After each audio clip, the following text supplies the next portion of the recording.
La boîte à merveilles, de l'écrivain marocain, Ahmed Sefrioui. Chapitre 11.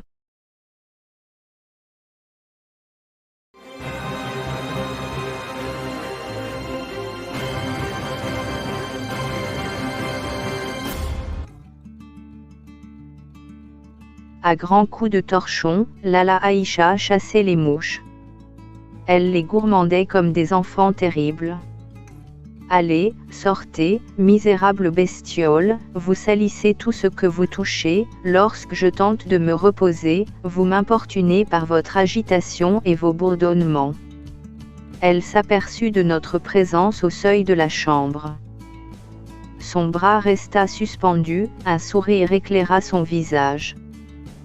Soyez les bienvenus. Entrez, asseyez-vous, pour vous détendre. Ces mouches deviennent insupportables. La chaleur et les mouches, autant de calamités qu'Allah envoie à ses fidèles pour éprouver leur patience. Parle un peu, Zoubida, ne reste pas muette. Ma mère aurait bien voulu satisfaire le désir de notre hôtesse, mais comment placer un mot ? Comment engager une conversation avec une personne prise d'une fièvre d'extermination qui court d'un coin de la place à l'autre, agitant un immense chiffon en guise d'étendard ? Les mouches, il est vrai, la narguaient un peu. Elle s'abattait en paquets sur un coussin, l'attendait en faisant semblant de procéder à de minutieuses ablutions, mais dès qu'elles la voyaient approcher, elles entonnaient un chant de guerre, prenaient leur vol, tournoyaient un moment aux environs du plafond et piquaient droit sur le lit ou sur un matelas. Lala Aïcha abandonna la lutte. Elle s'éclipsa une seconde pour aller dans sa cuisine chercher la bouilloire de cuivre et le brasero. Le plateau déjà préparé trônait au centre de la pièce. Un voile brodé d'or le recouvrait. Là-dessous, par transparence, j'apercevais la théière d'étain et les verres. Enfin, Lala et ma mère entamèrent une vraie conversation, je veux dire un dialogue. Il commença, comme tous les dialogues de femmes, par des questions sur leur santé mutuelle. Elles s'étaient vues la veille. Elles avaient échangé les mêmes questions et les mêmes réponses. Pas tout à fait pour être exact, Lala Aïcha avait eu du mal à dormir au début de la nuit, mais elle s'était vite aperçue que cela provenait seulement de la dureté du matelas. Elle changea de lit, dormit comme une pierre. « Est-ce que les pierres dorment ?» demandai-je d'un air faussement innocent. « Tais-toi, me dit ma mère, ou bien pose des questions raisonnables. » Cet incident rappela à ma mère l'histoire de Zineb, la fille de notre voisine. Elle avait laissé tomber une pierre sur son gros doigt de pied, le pied droit, précisa ma mère. Allah. Cela s'est-il passé longtemps après mon départ, demanda Lala Aïcha manifestant des signes d'inquiétude. Non, répondit ma mère, cela s'est passé il y a 2 ans, je me souviens de ce jour comme si c'était hier. Je hachais de la mauve sur la terrasse quand je l'entendis crier. Juste à ce moment, un cri de bébé remplit la maison. Ma mère écarquilla les yeux, interloquée. Nous nous regardâmes tout surpris et éclatâmes d'un grand rire. Moi, je riais tellement que les larmes m'inondèrent les joues. Louange à Dieu. Louange à Dieu. Le rire est un bienfait de Dieu, prononça une voix d'homme. Je me retournai pour voir le visiteur qui osait entrer ainsi dans une pièce où bavardaient 2 femmes qui n'étaient ni ses épouses ni ses parentes. Une femme se tenait dans l'encadrement de la porte. Avais-je bien entendu ? Je regardais tour à tour ma mère et Lala Aïcha, mais aucune ne partageait mon étonnement. Sois la bienvenue, Salama, dit Lala Aïcha. Ma mère posait déjà des questions à la nouvelle venue sur sa santé, la santé de ses amis et de ses enfants. Elle n'avait pas d'enfants comme je l'appris plus tard. Salama était marieuse professionnelle. Lala Aïcha se tourna vers ma mère. C'est la surprise que je t'avais réservée, lui dit-elle. Mais, quelle agréable surprise! Il y a si longtemps que je n'ai pas eu la joie de rencontrer Salama. La dernière fois que nous nous sommes vus, c'était au mariage de la cousine d'Aïcha, la femme du marchand de nattes. Ce fut un très beau mariage. Aujourd'hui, Salama a des choses à nous raconter, as-tu deviné de quoi il s'agit? Non vraiment, je ne sais pas. Je connaissais bien ma mère.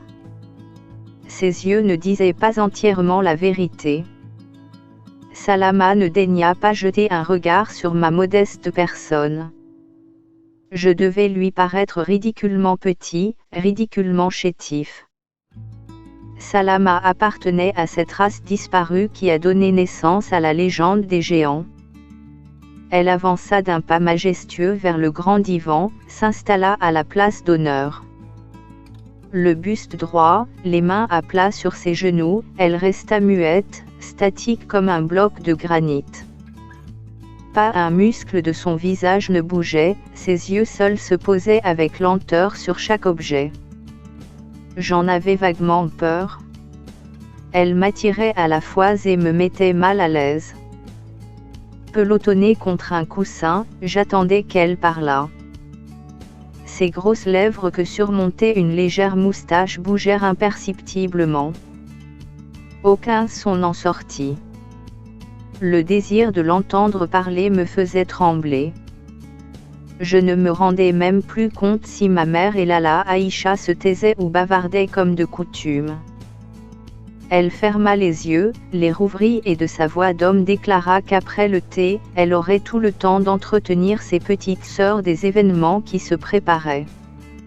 Elle ajouta : « Je peux vous affirmer que de grands événements se préparent. » Un petit rire drôle, d'une folle gaieté, échappa à Lala Aïcha. Ce rire était si jeune, si frais, si printanier que Lala Aïcha rougit de confusion. Elle se leva en hâte, alla chercher le sucre et la menthe. Ma mère se lança dans le récit de ses souvenirs sur les mariages auxquels elle avait assisté. Le thé fut préparé en un temps record. Lala Aïcha servit tout le monde. Elle me tendit mon verre avec, au fond, 2 doigts de thé. Je protestai. Je réclamais un verre bien rempli comme j'en avais chez nous.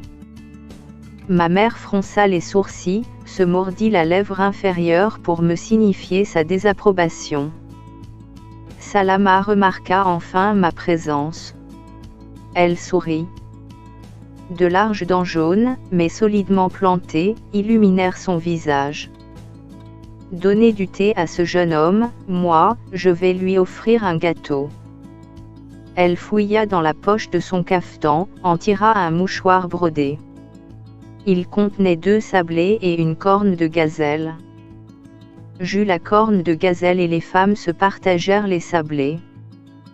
Après un nouveau silence, Lala Aïcha et ma mère, dévorées de curiosité, demandèrent d'une seule voix. Raconte, Salama, ne nous fais pas languir. Raconte. Oui, je ferais bien de commencer. Aurez-vous la patience de m'écouter jusqu'au bout? Raconte, Salama. Raconte. Réclamèrent avec avidité les 2 femmes. Je connais vos 2 cœurs, ils sont nobles et ouverts à la compassion. Lala Aïcha, j'ai été très fautive envers toi, pourras-tu jamais me pardonner? Lala Aïcha fit de la main un geste de protestation. Elle poussa un long soupir.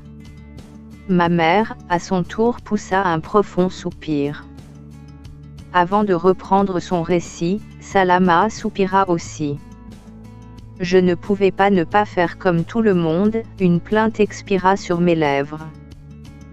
Personne ne le remarqua. Salama parlait déjà. Dieu a voulu, et toute chose est voulue par lui, que je fusse l'intermédiaire dans ce mariage qui nous a tous rendus malheureux. Toi, Lala Aïcha, parce que tu as perdu momentanément l'affection de ton époux, Lala Zoubida a souffert parce qu'une longue amitié vous lie. Sidi Larbi s'est aperçu assez vite qu'il s'était inutilement compliqué l'existence. Quant à la fille du coiffeur, de jeune fille, elle sera bientôt femme divorcée. Elle aura toutes les difficultés à trouver un mari. Ainsi s'exprime la volonté de notre Créateur. Il nous a mis sur cette terre pour souffrir et pour adorer. Tout le monde soupira de nouveau et Salama poursuivit. Tout commença le jour où Kébira, la fille de mon vénéré maître Moulay Abdeslem, me chargea de lui acheter du henné. J'étais à peine arrivé au souk des épices que quelqu'un me toucha discrètement l'épaule. Je me retournai, Moulay Larbi se tenait devant moi, souriant et affable comme à l'ordinaire. Nous échangeâmes les salutations d'usage. Nous parlâmes longuement du mauvais temps qui avait sévi, si vous vous en souvenez bien, un mois durant. Je lui demandai de tes nouvelles, Lala Aïcha. Elle va bien, me dit-il. Il baissa ensuite les yeux et prit une attitude résignée. Qu'as-tu, Moulay Larbi? Me cacherais-tu quelque chose de grave sur les gens de ta maison?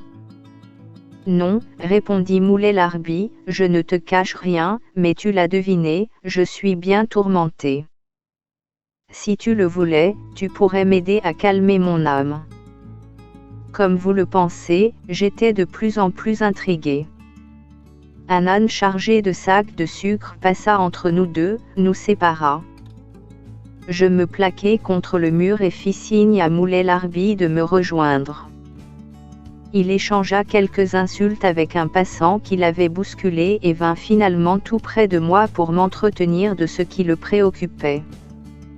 Oui, me dit-il, tu pourrais m'aider. Ma situation prospère de jour en jour. Je gagne largement de quoi faire vivre une famille et même plusieurs ménages. La grande douleur de ma vie, c'est de n'avoir pas d'enfant. Bien sûr, j'estime et je respecte Lala Aïcha, mon épouse actuelle, cette estime et ce respect, je les crois partagés, mais je ne peux envisager avec sérénité l'avenir tant que je n'ai pas d'héritier. Je l'interrompis pour lui conseiller de voir un médecin. Ne m'interromps pas, Salama, me dit-il, je ne crois ni aux médecins, ni aux remèdes. Dans mon cas, il n'y a qu'un seul remède, et si tu voulais, tu pourrais m'aider à me le procurer. J'ouvris de grands yeux et fis celle qui ne comprenait pas. Le remède, poursuivit Moulay Larbi, consiste à me trouver une seconde épouse. Je ne peux faire cela, Moulay Larbi, j'aime trop Lala Aïcha pour être à l'origine de son chagrin. Lala Aïcha n'aura pas de chagrin, elle souhaite me voir perdre un enfant. Pourtant, je te demanderai de tenir secrète notre conversation. Il ne serait pas convenable de la mettre au courant d'un événement dont les conséquences pourraient blesser son amour-propre. Avant que j'aie pu répondre à son argument, il me glissa entre les doigts une pièce d'argent toute neuve. Il s'en alla en me recommandant de bien réfléchir à cette affaire et de passer le voir à son atelier dans le courant de la semaine. Quelques jours plus tard, je passai près de l'atelier. Le récit de Salama me passionnait, mais un pressant besoin m'obligea à l'interrompre pour demander à ma mère si je pouvais descendre au rez-de-chaussée me soulager. Mon interruption fut accueillie avec colère. Ma mère me cria d'aller où je voudrais et de ne plus ennuyer la société par des mots incongrus. Je partis à regret, je dégringolai les escaliers. La porte des cabinets se trouvait dans un angle du rez-de-chaussée. Elle était fermée. Je me jetai dessus pour la défoncer. Quelqu'un toussa à l'intérieur. Il fallait patienter. Je me mis à pleurer à haute voix. Je dansais d'un pied sur l'autre, tout en clamant mon mal. La porte s'ouvrit brusquement. Je ne pris même pas le temps de regarder le visage de l'occupant et je m'enfermai dans le petit réduit. Je ne tardai pas à le quitter, le visage réjoui, heureux à la pensée d'aller écouter la suite de l'histoire passionnante de Moulay-Larbi. Je mettais le pied sur la première marche de l'escalier quand une femme m'interpella d'une voix pleine de colère. « Enfant mal élevé, ne peux-tu fermer la porte des cabinets après usage ? Va la fermer. Ici tu n'es pas chez toi, tu es un invité. Les invités doivent être polis et se tenir convenablement dans une maison étrangère. » Je baissai le nez. J'allai d'un air guindé fermer la porte. Ce fut avec un air tout aussi guindé que je me permis de répondre à cette femme calamiteuse. Ici, je ne suis pas un invité, je suis le fils de Lala Zoubida, l'ami de Lala Aïcha. Lala Aïcha ne serait pas contente si je lui disais que tu m'as appelé « enfant mal élevé ». Tu es un enfant mal élevé, va le lui dire, garçon impoli. Chétif morveux. Crois-tu que ta Lala Aïcha va me faire trancher la tête ? Si tu continues à me regarder de cette façon, je vais prendre mes ciseaux et je te couperai les oreilles. Je poussai un hurlement. Maman ? Lala Aïcha. Cette femme veut me couper les oreilles. Oh ! Mes oreilles. Mes oreilles. Lala Aïcha s'était penchée à la fenêtre. Qu'y a-t-il ? Qu'y a-t-il ? La femme du rez-de-chaussée essaya de lui expliquer la situation, mais je criais si fort que sa phrase ne parvenait pas jusqu'à l'étage. Elle me faisait des signes de la main pour m'inviter à me taire. Je continuais à brailler, à trépigner. La tête de ma mère surgit à côté de celle de Lala Aïcha. Toutes les deux demandaient des explications. Des voisines étaient sorties de leur pièce pour venir en aide à mon ennemi. La voix de Salama calma tout le monde. « Ce n'est qu'un enfant, dit-elle, personne ne doit lui tenir rigueur d'un oubli ou d'une maladresse. Il ne serait pas raisonnable qu'une dispute éclatât à cause d'une gaminerie. » Sidi Mohamed finit de pleurer et monte vite. J'ai trouvé encore dans ma poche une corne de gazelle qui te fera sûrement plaisir. Je m'essuyai le visage dans le bas de ma djellaba. Je montai fièrement l'escalier. Les femmes avaient repris leur besogne. La maison retrouva son silence. À mon entrée dans la chambre de Lala Aïcha, ma mère ne put se retenir de me lancer un regard qui en disait long. Je redoutais ce regard plus que tout au monde. Il me foudroyait, me réduisait à néant. Salama m'offrit sa protection. Elle étendit son bras vers moi, me sourit de toutes ses dents. Sur le plateau, la corne de gazelle m'attendait. Je m'en emparai, mais je fus incapable de la porter à ma bouche. Lala Aïcha s'activait à préparer de nouveau du thé. Niché entre deux coussins, je tâchais de me faire oublier. Je me tenais les yeux baissés. J'entendis ma mère qui disait, s'adressant à Salama. Qu'avait-elle, cette viande ? Était-elle réellement trop maigre ou bien pas assez fraîche ? Au dire de tous les gens du quartier, elle était d'excellente qualité. Seulement, la fille de Si Abderrahmane cherchait un prétexte. Moulay-Larbi à l'âge de son père. D'autre part, ses moyens ne lui permettent pas de satisfaire toutes ses fantaisies, puis, je vous l'ai déjà dit, cette fille est folle. Depuis quand a-t-on vu la fille d'un coiffeur exiger de son mari l'achat d'une paire de bracelets d'or ? Réclamer de l'argent, en espèces, pour se payer des futilités. Organiser des thés pour ses soi-disant amis. Jouer du tam-tam à tout propos. Lala Aïcha risqua une question. Mais, ne travaillait-elle pas? N'a-t-elle jamais appris un métier? Elle brode des empeignes de babouche.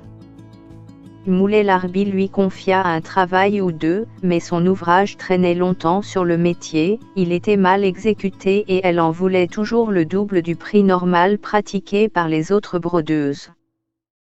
Moulay Larbi cessa de la faire travailler. Elle l'accusa alors d'avoir des relations incorrectes avec des femmes dans des quartiers éloignés. Sous prétexte sans doute de leur confier des empeignes, il en profitait pour avoir avec elles des conversations indignes d'un croyant. Nous savons que Moulay Larbi ne se livrerait jamais à de telles pratiques. Ce sont là les paroles mensongères d'une fille stupide et jalouse. Tout ceci serait sans conséquence si sa mère ne se mêlait pas à chaque instant des affaires du ménage. Elle vient 3 ou 4 fois par semaine renifler chaque objet, donner des conseils, manifester son mécontentement à propos de ceci ou de cela, inciter sa fille à se montrer plus exigeante, flatter son orgueil en lui répétant qu'elle est bien trop jolie pour un vieux barbon qui sent la sueur et le cuir et qui se montre incapable de gâter sa jeune épouse comme elle le mérite. Le pauvre Moulay Larbi subit naturellement les répercussions de ces mauvais conseils. Ah! Il est bien à plaindre, Moulay Larbi. Il n'a rencontré dans ce mariage que tristesse et peine. Il vient rarement te voir, Lala Aïcha, parce qu'il a conscience d'avoir commis une faute grave à ton égard. Il n'a pas oublié ce que tu as fait pour lui. Ni sa mère, ni sa sœur ne lui auraient porté secours dans l'adversité comme toi tu l'as fait si généreusement. Mais les hommes sont des êtres faibles. Depuis que sa situation s'était trouvée améliorée, il n'avait plus qu'un rêve, celui d'avoir une jeune épouse pour égayer sa vie de travail et de lutte. Notre époque devient de plus en plus étrange. Les jeunes filles d'aujourd'hui ne sont plus celles d'hier. Elles manquent de réserve, ignorent la pudeur, font fi de leur dignité pour obtenir une satisfaction passagère. Elles préfèrent épouser des jeunes gens sans cervelle qu'elles gouvernent à leur guise. Moulay Larbi est un homme, il lui faut donc une femme à sa mesure. Cette femme, c'est toi, Lala Aïcha. Son erreur a été de l'oublier momentanément. Tous les regards se dirigèrent vers la porte. Nous venions d'entendre un tout sautement discret. Qui est là, dit Lala Aïcha. Un proche. C'est toi, Zahor. Entre donc. Zahor montra son petit visage très maquillé. Puis-je avoir un brin de menthe? Voici de la menthe, mais prends le temps de boire avec nous une gorgée de thé. Merci, je vais en faire, mon mari ne va pas tarder à arriver. Il n'est pas encore là, alors, reste avec nous jusqu'à son arrivée. Zahor se décida à franchir la porte. Elle éclatait de jeunesse et de fraîcheur. Elle portait des vêtements de couleur voyante. Elle avança à petits pas, tendit la main à ma mère, porta son index à ses lèvres, retendit la main à Salama, refit le même geste. Je désirais qu'elle s'assît près de moi. Mon vœu fut comblé. Elle s'assit à mon côté. Sa petite main me caressa la joue. Après les questions et les réponses habituelles relatives à la santé des unes et des autres, Zahor entra dans le vif du sujet. Elle voulait savoir si le divorce entre Moulay Larbi et la fille du coiffeur avait été prononcé. Comme toutes les femmes manifestaient leur ignorance par des mimiques diverses, Zahor sourit largement. Fière de devenir le point de mire de tous les regards, elle se lança dans un brillant monologue. Mère Salama ne doit pas ignorer ce qui se passe dans ce ménage, mais tout le monde connaît sa discrétion. Pourtant, tous les habitants du quartier El Adoua sont au courant des difficultés que rencontre quotidiennement Moulay Larbi auprès de sa jeune épouse.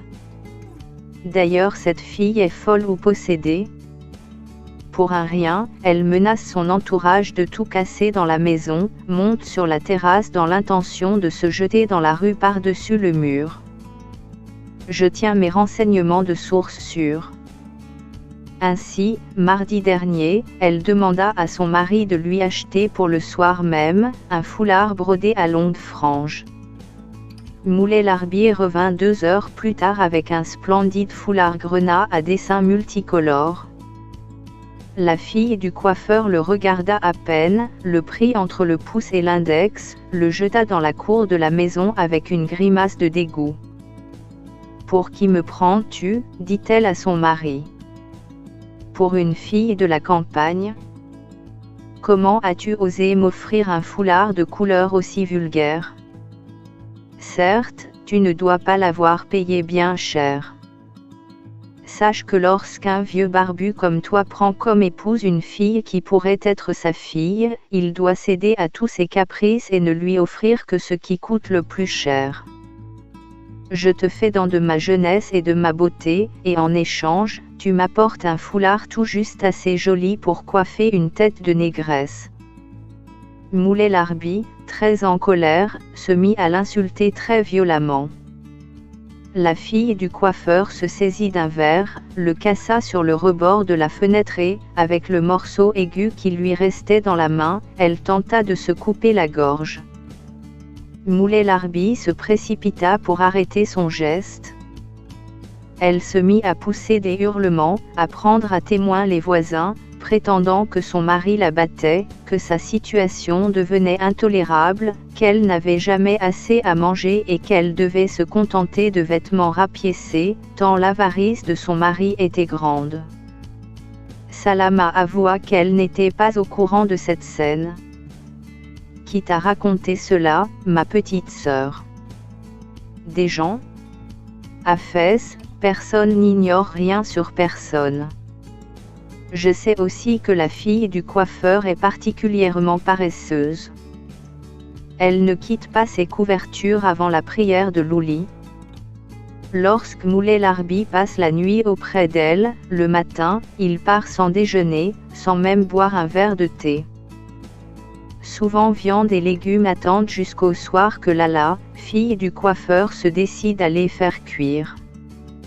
Moulay-Larbi ne supportera pas longtemps une telle vie. Déjà, il lui arrive de dormir dans son atelier plutôt que de rejoindre sa jeune femme. Il a trop de pudeur pour parler de tout cela à Lala Aïcha qui le reçoit, comme il convient, très froidement depuis son mariage. Un murmure s'éleva parmi les auditrices. Ma mère tenta de dire quelque chose puis se ravisa, soupira, se replongea dans son silence.